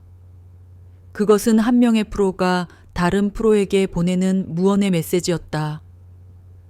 당신의 영역을 침범한 것을 유감스럽게 생각하지만 필요하기였다. 김대위는 굳은 얼굴로 총을 받았다. 그는 총을 받으면서 진우의 손을 스치지 않으려 노력했다. 그는 이 남자의 손이 어떤 손인지 방금 전까지 똑똑히 목격했기 때문이었다. 그는 총을 받아들고 진우에게 다시 한번 짧게 목례를 했다.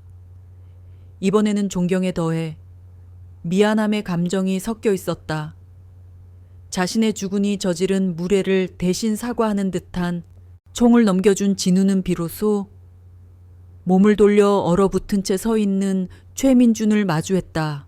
최민준은 진우가 다가오자 자신도 모르게 한 걸음 뒤로 물러섰다. 그는 무언가 말을 해야 한다고 생각했다.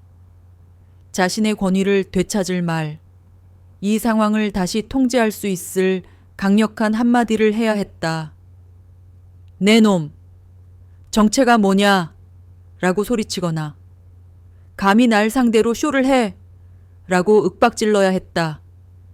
하지만 그의 목구멍에서는 아무 소리도 나오지 않았다. 그의 앞에서 진우는 거대한 산처럼 느껴졌다. 그의 침묵은 그 어떤 고함보다도 더 위압적이었다. 진우는 최민준의 눈을 똑바로 바라보았다. 그의 눈에는 분노나 경멸이 아닌 깊은 연민과 실망감이 담겨 있었다. 마치 철없는 아이의 위험한 장난을 지켜본 어른의 눈빛이었다. 힘은 진우가 입을 열었다. 그의 목소리는 여전히 낮고 조용했지만 그 안에 담긴 힘은 방금 전의 총성보다도 더 날카롭게 최민준의 심장을 파고들었다. 과시하기 위해 존재하는 게 아닙니다. 필요할 때 지켜야 할 것을 위해 쓰여야만 가치가 있는 겁니다. 최민준의 입술이 파르르 떨렸다. 그 말은 그의 인생 전체를 부정하는 말이었다. 그에게 힘이란 과시하기 위한 것이었고 남들을 굴복시키기 위한 도구였다. 그 외의 가치에 대해서는 생각해 본 적도 없었다. 진우의 시선이 잠시 창백한 얼굴로 이쪽을 지켜보고 있는 최서연에게로 향했다가 다시 최민준에게로 돌아왔다. 그리고 농담으로라도 사람의 가치를 걸고 약속하는 게 아닙니다. 그의 목소리가 조금 더 차가워졌다. 특히 한 여성의 존엄성은 더더욱. 마지막 말이 비수가 되어 최민준의 가슴에 박혔다. 그는 자신의 행동이 얼마나 유치하고 잔인했는지를 이 낯선 남자의 입을 통해 비로소 깨달았다. 뜨거운 수치심이 그의 얼굴을 시뻘겋게 물들였다. 그는 고개를 숙였다. 차마 진우의 눈을 더 이상 쳐다볼 수가 없었다. 그의 완벽했던 세상은 이 이름 모를 기술자의 단 몇 마디 말에 의해 완전히 무너져 내렸다. 진우는 더 이상 아무 말도 하지 않았다. 그는 자신의 말이 최민준에게 닿았다는 것을 알 수 있었다. 그는 몸을 돌려 그 자리를 떠나려 했다. 그의 역할은 이제 끝났다. 그때였다. 잠시만요. 맑고 조금은 떨리는 목소리가 그의 등 뒤에서 들려왔다. 진우는 걸음을 멈추고 돌아보았다. 최서연이었다. 그녀가 언제 다가왔는지 굳어있던 사람들 사이를 뚫고 그의 앞까지 와 있었다. 그녀의 손에는 여전히 첼로 활이 들려 있었다. 그것은 마치 기사의 검처럼 연약하지만 단단한 그녀의 의지를 상징하는 듯했다. 그녀는 진우를 올려다보았다. 그녀의 눈에는 더 이상 두려움이나 혼란이 없었다. 그 자리에는 깊은 슬픔과 그리고 그보다 더 깊은 이해심이 담겨 있었다. 그녀는 진우가 자신을 구해주었다고 생각하지 않았다. 만약 그랬다면 그녀는 고맙습니다. 라고 말하며 고개를 숙였을 것이다. 하지만 그녀는 다른 말을 했다. 진실을 보여주셔서 감사합니다. 그녀의 목소리는 작았지만 그 어떤 말보다도 진우의 마음에 깊은 울림을 주었다. 이 여자는 상황의 본질을 꿰뚫어 보고 있었다. 이것은 자신을 구원한 영웅과 구원받은 공주의 이야기가 아니었다. 이것은 거짓으로 가득 찬 세상에 한 남자가 자신의 모든 것을 걸고 잠시나마 진실의 빛을 보여준 것에 대한 이야기였다. 그리고 그녀는 그 진실의 증인이자 유일한 이해자였다. 진우는 잠시 그녀를 말없이 바라보았다. 그는 그녀의 눈 속에서 화려한 재벌가의 딸이 아닌 자신의 길을 찾기 위해 고뇌하는 하나의 독립된 영혼을 보았다. 그는 아주 희미하게 거의 눈에 띄지 않을 정도로 고개를 끄덕여 보였다.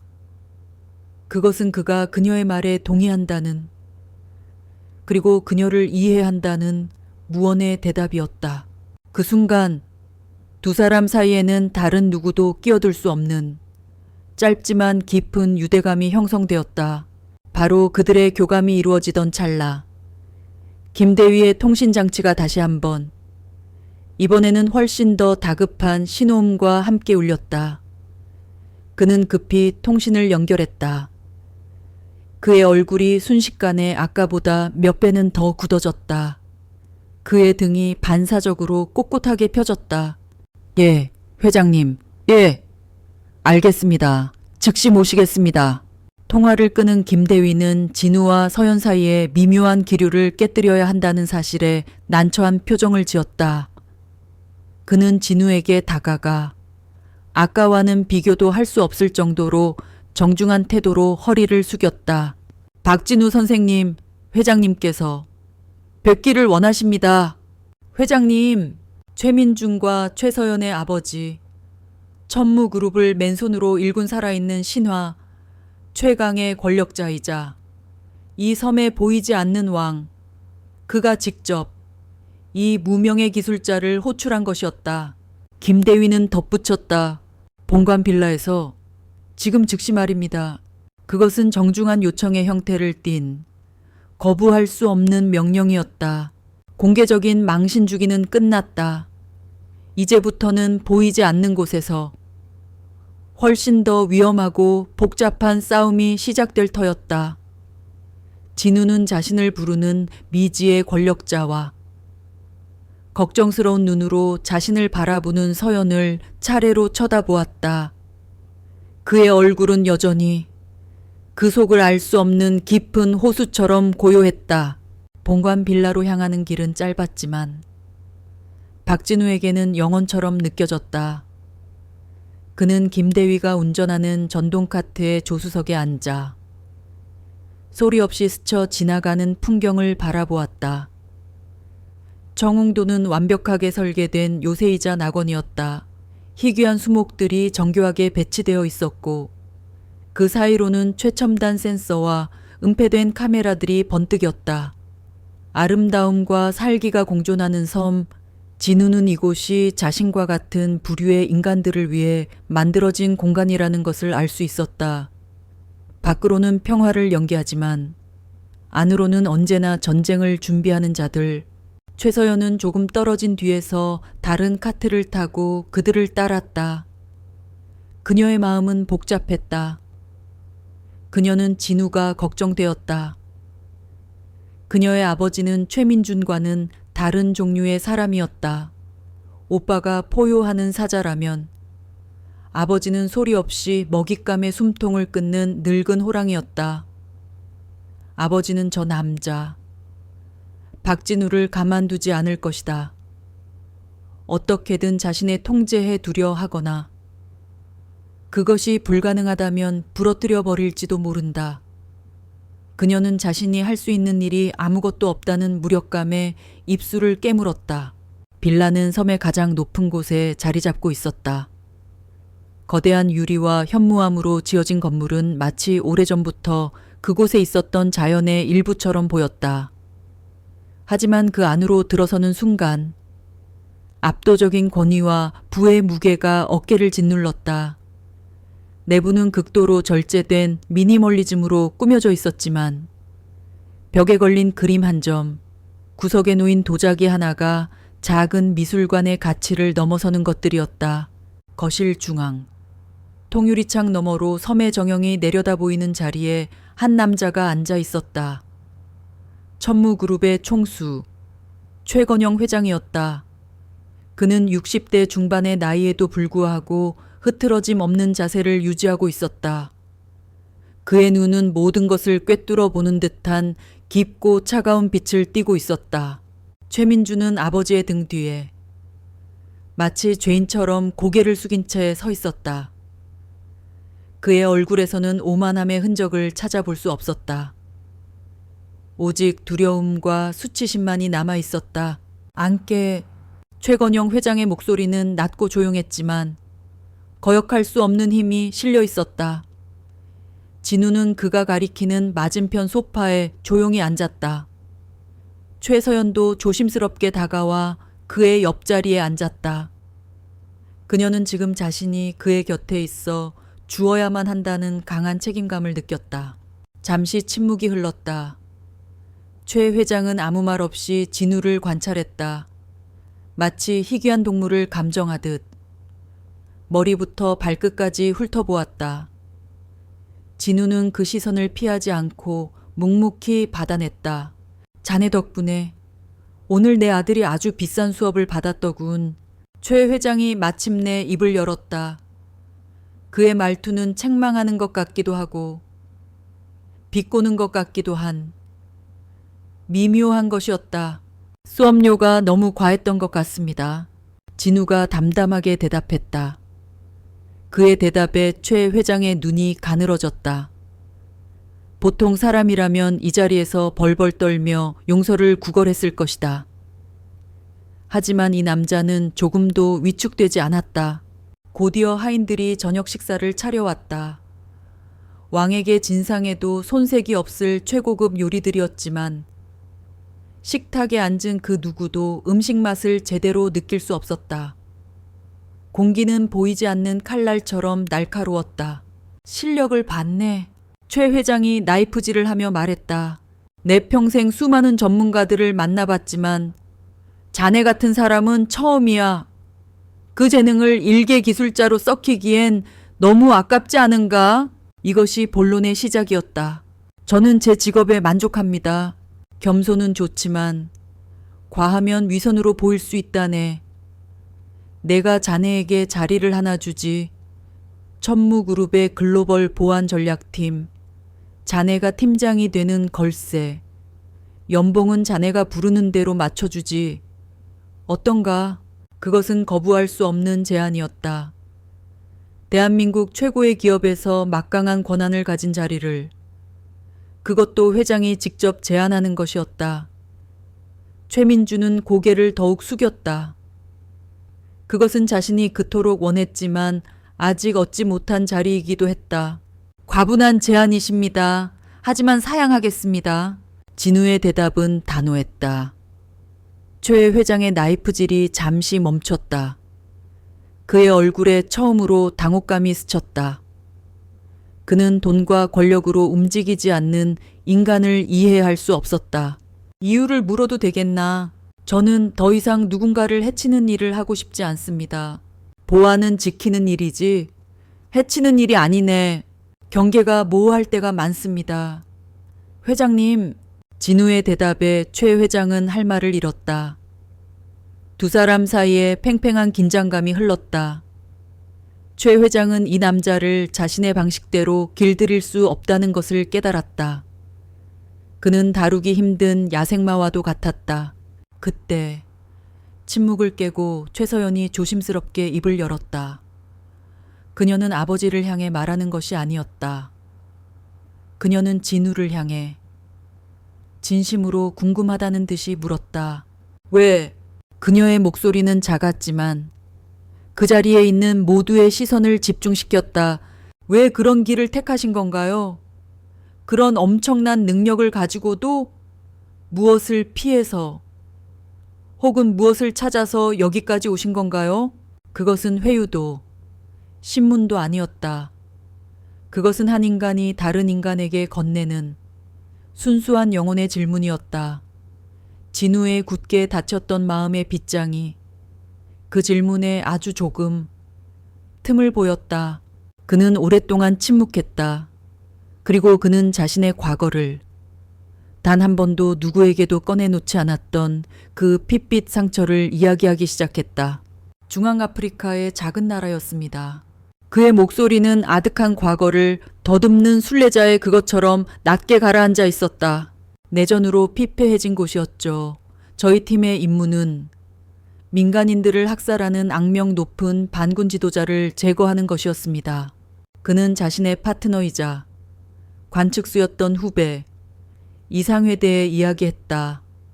함께 땀 흘리고 함께 생사를 넘나들었던 친형제와도 같았던 동료.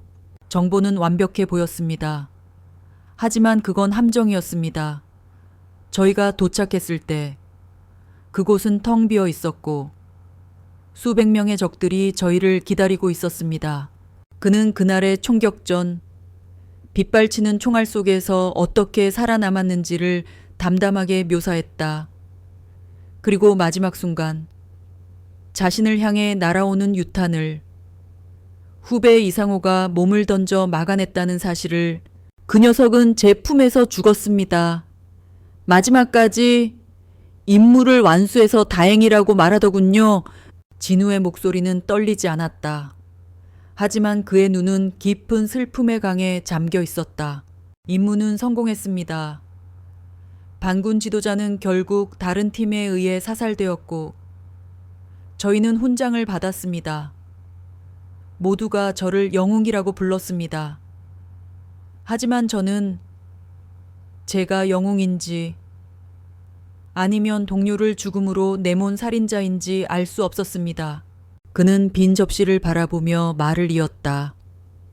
그의 모습은 더 이상 전설의 특수요원이 아니었다.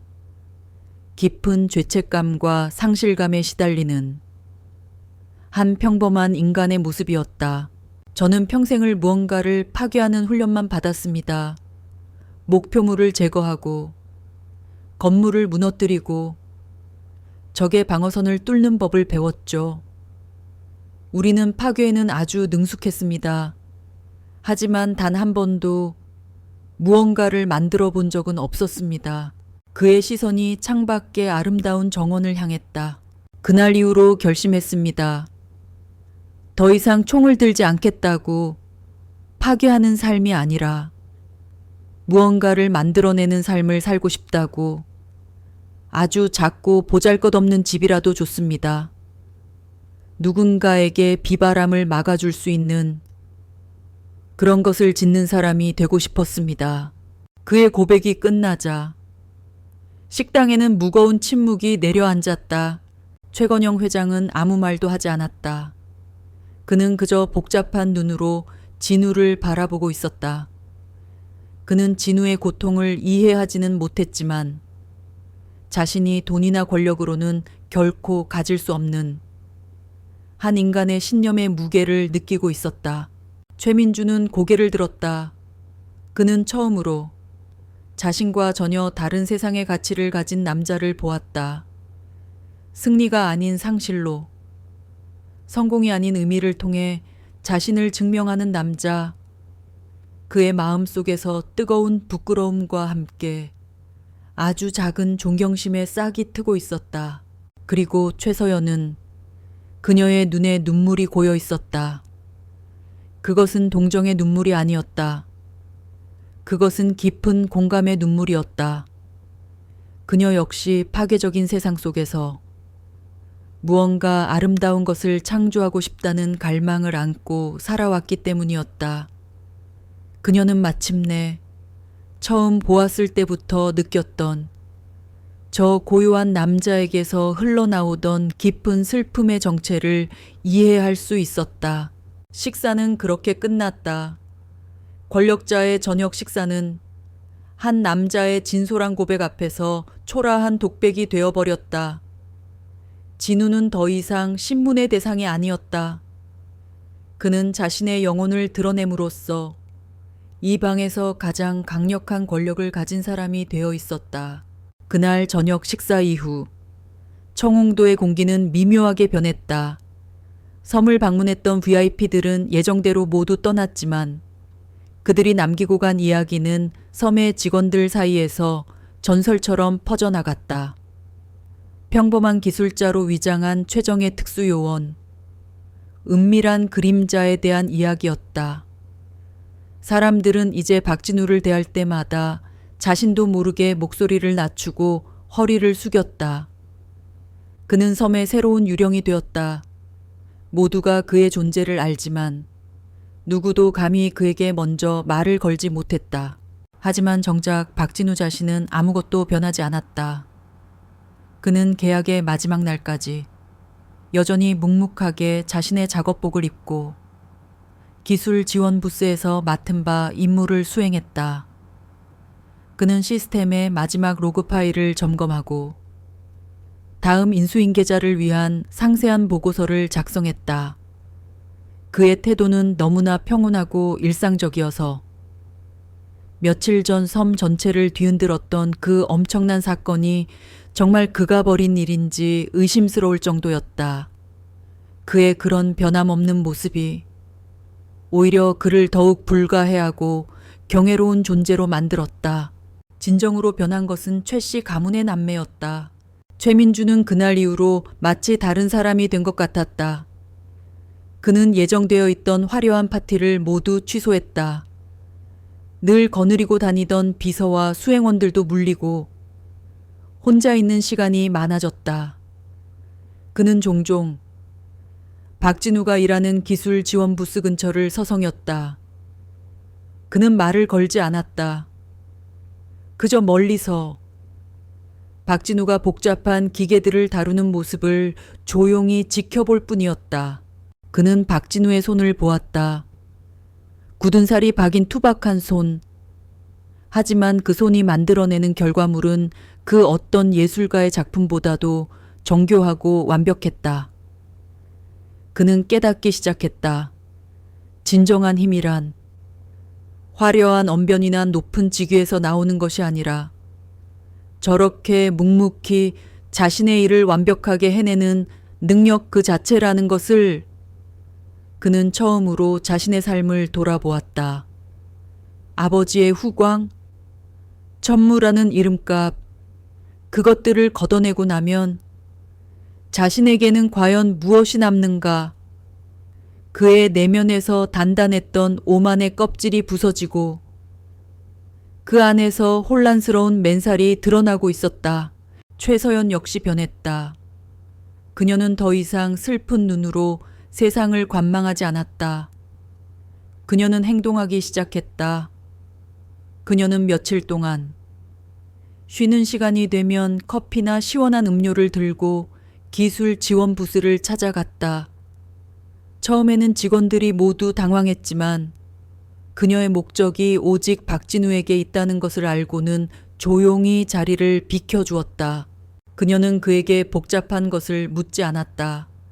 과거에 대해서도 그날의 일에 대해서도 그저 평범한 대화를 나눌 뿐이었다. 오늘 바람이 좋네요.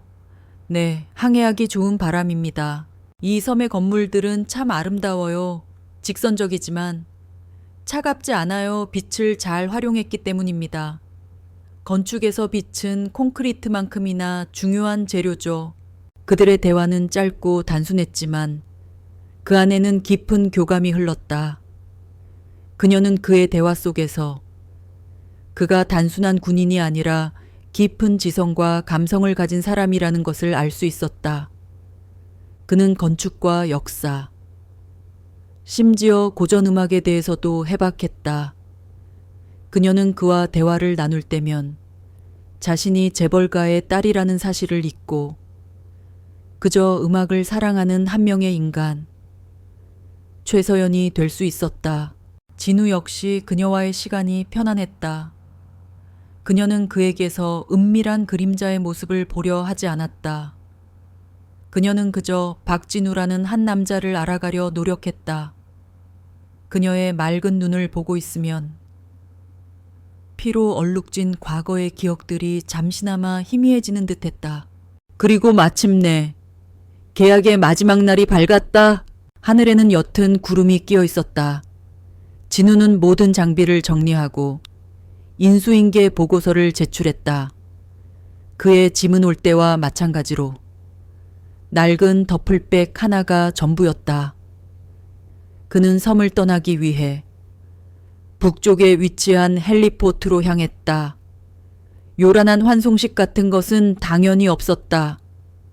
그는 그런 것을 원하지도 않았다. 그는 왔을 때처럼 조용히 연기처럼 사라지고 싶었다. 그가 헬리포트에 도착했을 때 헬리콥터는 아직 도착하지 않았다.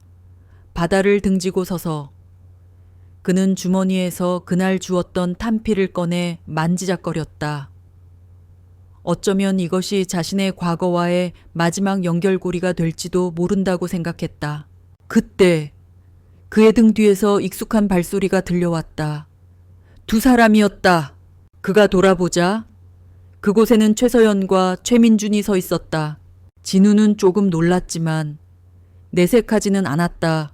배웅 나와주셨군요. 그가 먼저 담담하게 말했다. 최서연은 희미하게 미소 지었지만 그녀의 눈에는 아쉬움이 가득했다. 반면 최민준의 표정은 복잡했다. 그는 몇 번이나 입을 열려다 망설였다.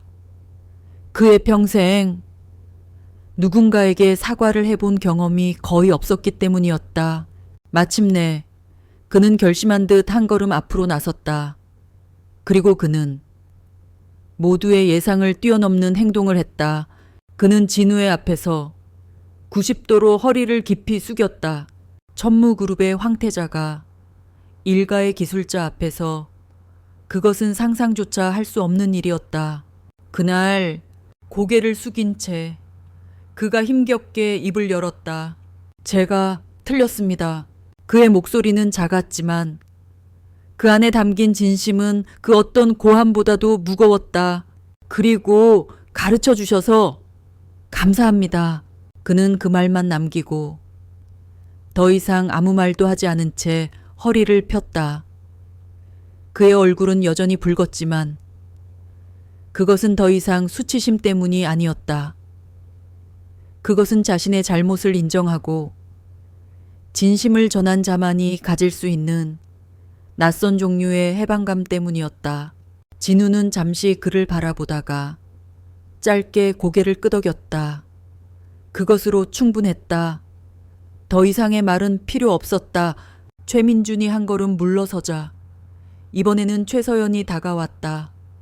그녀의 손에는 정성스럽게 포장된 꽤 두꺼운 책 한 권이 들려 있었다. 이건 그녀는 책을 그에게 건네며 말했다. 선물이에요. 진우는 책을 받아들었다. 유명한 건축가 안도 타다오의 건축 철학에 대한 원서였다. 그녀는 그의 눈을 보며 맑은 목소리로 말했다. 아름다운 것을 지으실 수 있도록. 그녀는 그의 고백을, 그의 가장 깊은 곳에 있던 소망을 기억하고 있었다. 그 순간 박진우의 얼굴에 처음으로 진짜 미소가 피어올랐다. 그것은 입꼬리만 살짝 올리는 희미한 미소가 아니었다. 그의 눈가에 부드러운 주름이 잡히고 그의 무표정한 얼굴 전체에 따뜻한 온기가 번지는 그런 환한 미소였다. 그 미소 하나에 은밀한 그림자의 냉혹한 모습은 사라지고 박진우라는 한 남자의 따뜻한 영혼이 드러났다. 소중히 간직하겠습니다. 그가 진심을 담아 말했다. 그때 멀리서 헬리콥터의 프로펠러 소리가 들려왔다. 이별의 시간이 다가오고 있었다. 진우는 두 사람에게 마지막으로 고개를 숙여 보였다. 그리고 그는 더 이상 뒤돌아보지 않고 다가오는 헬리콥터를 향해 걸어갔다. 최서연과 최민주는 그가 헬리콥터에 올라타고 그 철의 새가 이륙하여 하늘의 작은 점이 되어 사라질 때까지 그 자리에 서서 움직이지 않았다. 바람이 그들의 머리카락을 흩날렸다. 섬은 예전과 똑같았지만 그들은 더 이상 예전의 그들이 아니었다. 은밀한 그림자는 떠났다. 하지만 그가 남긴 깊은 파문은 이제부터가 시작이었다. 6달이 흘렀다. 서울 성수동의 한적한 골목, 낡은 공장을 개조한 작은 건축 설계 사무소, 햇살이 커다란 창을 통해 쏟아져 들어와 공기 중에 떠다니는 먼지들을 금빛으로 물들이고 있었다. 사무실 안은 종이 냄새와 갓 내린 커피 향, 그리고 사람들의 조용한 열정으로 가득 차 있었다. 박진우는 자신의 책상에 앉아 두꺼운 트레이싱지 위에 연필을 움직이고 있었다. 그의 손끝에서 섬세한 선들이 그려지며 하나의 공간을 만들어내고 있었다. 그것은 강원도의 작은 마을에 지어질 어린이 도서관의 설계도였다. 그는 아이들이 책을 읽다가 고개를 들면 창밖으로 사계절의 변화를 느낄 수 있도록 창의 위치를 잡고 있었다. 책장과 책장 사이에는 아이들이 숨바꼭질을 할 수 있는 작은 공간들을 숨겨두었다. 이곳이 아이들에게 단순한 도서관이 아니라 꿈을 꾸고 상상력을 키우는 놀이터가 되기를 바라면서 그는 평온했다. 그의 인생에서 처음으로 느껴보는 온전한 종류의 평화였다. 아침에 일어나면 동료들과 커피를 마시며 아이디어를 나누고 낮에는 이렇게 무언가를 만들어내는 일에 몰두하고 저녁에는 조용히 책을 읽거나 동네를 산책했다. 그의 책상 한편에는 그날 섬에서 주워온 단피 하나가 문진처럼 놓여 있었다. 가끔 그는 그것을 만지작거리며 청홍도를 떠올렸다. 하지만 이제 그 기억은 더 이상 악몽이 아니었다. 그것은 그의 인생이 파괴에서 창조로 방향을 바꾸게 된 하나의 중요한 이정표처럼 느껴졌다. 그의 책장에는 최서연이 선물한 건축가의 책이 꽂혀 있었다. 책의 모서리는 여러 번 읽은 흔적으로 달아 있었다. 점심시간. 그는 샌드위치를 먹으며 스마트폰으로 뉴스를 훑어보고 있었다. 그러다 그의 눈에 익숙한 이름이 들어왔다. 천무그룹, 최민준 부사장 주도 벤처 얼라이언스 출범, 상생의 기술 생태계 만들 것. 기사는 최민준의 변화에 대해 놀라움과 함께 긍정적인 평가를 내리고 있었다. 과거의 공격적이고 독단적인 경영 스타일에서 벗어나 국내의 유망한 중소기술 기업들과 손을 잡고 동반 성장을 꾀하고 있다는 내용이었다. 기사에 실린 사진 속에서 최민주는 예전처럼 오만한 미소를 짓고 있지 않았다. 그는 한결 차분하고 진중해진 얼굴로 젊은 벤처기업 대표의 말을 경청하고 있었다. 진우는 기사를 계속 아래로 내렸다. 그리고 또 다른 더 놀라운 소식을 발견했다. 천무그룹 최서연 이사, 경영 일선 사임, 교육재단 나라의 설립. 기사는 최서연이 그룹의 모든 직책을 내려놓고 사제를 출연하여 비영리 교육재단을 설립했다는 소식을 전하고 있었다. 나라의 재단은 문화, 소외 지역의 청소년들을 위한 예술 및 인문학 교육을 지원하는 것을 목표로 하고 있었다. 재벌가의 딸로서 보장된 길을 포기한 그녀의 파격적인 행보에 세간의 관심이 집중되고 있다는 내용이었다. 기사의 마지막에는 그녀의 인터뷰가 짧게 실려 있었다. 저는 건물을 짓는 것보다 사람을 키우는 일이 더 중요하다고 믿습니다. 아이들 한 명 한 명의 마음속에 자신만의 아름다운 세계를 지을 수 있도록 날개를 달아주는 것이 제 꿈입니다. 진우는 스마트폰 화면을 끈 채 잠시 눈을 감았다. 그의 입가에 희미한 미소가 떠올랐다. 안도감과 비슷한 따뜻한 감정이었다. 그들 남매는 결국 자신들의 길을 찾아낸 것이었다. 그가 한 일은 그저 작은 돌멩이 하나를 던졌을 뿐이지만 그 돌멩이는 그들이 갇혀 있던 견고한 성벽에 균열을 내고 새로운 세상으로 나아갈 문을 열어준 셈이었다. 그는 그것으로 충분하다고 생각했다. 오후 업무를 시작하기 위해 자리로 돌아왔을 때 그는 자신의 컴퓨터에 도착한 이메일 한 통을 발견했다. 발신인의 이름은 선명했다. 최서연. 그의 심장이 아주 잠시 멈칫했다. 그는 잠시 망설이다가 천천히 메일을 클릭했다. 박진우 건축가님께. 안녕하세요. 최서연입니다. 그동안 평안히 지내셨는지요? 우연히 건축 잡지에서 진우님이 참여하신 작은 프로젝트에 대한 기사를 읽고 용기를 내어 메일을 드립니다. 저는 요즘 기사에서 보셨을지도 모르겠지만 나라의 재단이라는 작은 조직을 꾸려나가고 있습니다. 아직은 모든 것이 낯설고 어렵지만 하루하루 보람을 느끼며 지내고 있습니다. 본론부터 말씀드리자면 저희 재단의 첫 번째 주요 사업으로 강원도 산골마을 몇 군데에 작은 학교와 도서관을 짓는 프로젝트를 시작하려 합니다. 저는 그곳들이 단순히 비바람을 피하는 건물이 아니라 아이들의 꿈이 자라나는 영감의 공간이 되기를 바랍니다. 어떤 건축적 비전을 가져야 할까 고민하던 중에 문득 이런 말을 해주셨던 분이 떠올랐습니다. 건축에서 빛은 콘크리트만큼이나 중요한 재료라고요. 너무 갑작스러운 부탁인 줄은 알지만 혹시 저희 미래의 프로젝트를 이끌어 주실 건축가님께서 다음 주쯤 잠시 시간을 내어 커피 한잔하며 아이디어를 나눌 의향이 있으신지 여쭙고 싶습니다. 메일은 그렇게 끝이 나 있었다. 진우는 메일을 몇 번이고 다시 읽었다. 그는 자리에서 일어나 창가로 다가갔다. 창밖으로는 서울의 분주한 거리가 펼쳐져 있었다. 수많은 사람들이 저마다의 삶의 무게를 짊어지고 바쁘게 걷고 있었다. 그는 자신의 책상을 돌아보았다. 그곳에는 자신이 꿈꾸던 평화로운 일상이 있었다. 그는 이대로 조용히 세상의 소란으로부터 벗어나 살아갈 수도 있었다. 하지만 최서연의 메일은 그에게 또 다른 종류의 삶을 제안하고 있었다. 더 크고 더 의미 있고 그리고 어쩌면 더 따뜻할지도 모르는 삶. 그는 더 이상 망설이지 않았다. 그는 다시 자신의 자리로 돌아와 키보드 위에 손을 올렸다. 그의 손가락은 설계도를 그릴 때처럼 망설임 없이 움직였다. 의미 있는 프로젝트를 위한 시간은 언제나 있습니다.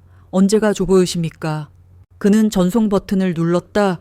그리고 그는 그날 섬에서 보여주었던 미소보다 훨씬 더 깊고 환한 미소를 지었다. 희망으로 가득 찬 새로운 시작을 앞둔 남자의 미소였다. 창밖으로 서울의 하늘은 더없이 맑고 푸르렀다. 은밀한 그림자의 이야기는 끝났다. 이제부터는 건축가 박진우의 이야기가 시작될 터였다.